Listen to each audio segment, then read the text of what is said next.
কেমন আছো? যেমন রেখে গেছো। এখনো ভালোবাসো? হয়তো।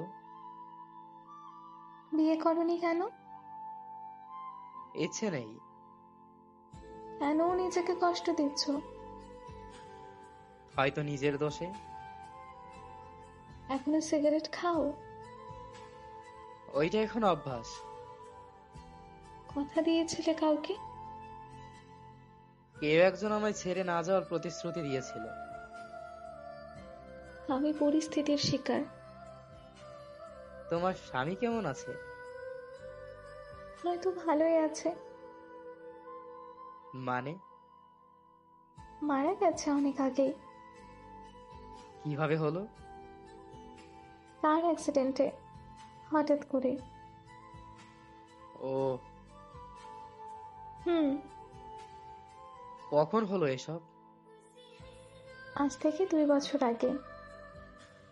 এতদিন বলনি কেন? 1.5 বছর কোমায় ছিলাম। জীবন মৃত্যুর মাঝপথে ঝুলছিলাম। আল্লাহ হয়তো চাইছিলেন আমার আরো পরীক্ষা নিতে। আল্লাহ। হিয়া, এখন কেমন আছো? যেমন থাকা উচিত তেমনই আছি। মানে?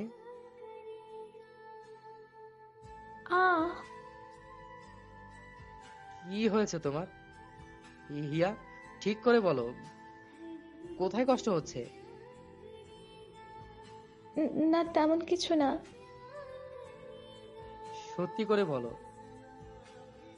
মাথায় ব্যথা হয় খুব, হসপিটাল থেকে ফিরে আসার পর থেকেই। ডাক্তারের কাছে গেছো? হুম। তারা কি বলেছে? বলেছে মাথায় এক ধরনের টিউমার হয়েছে, যেটা প্রতিদিন একটু একটু করে আমাকে কষ্ট দিয়ে মেরে ফেলবে। অপারেশন করলে হয়তো বাঁচবো, হয়তো মরবো। হিয়া। বলো না কিছু।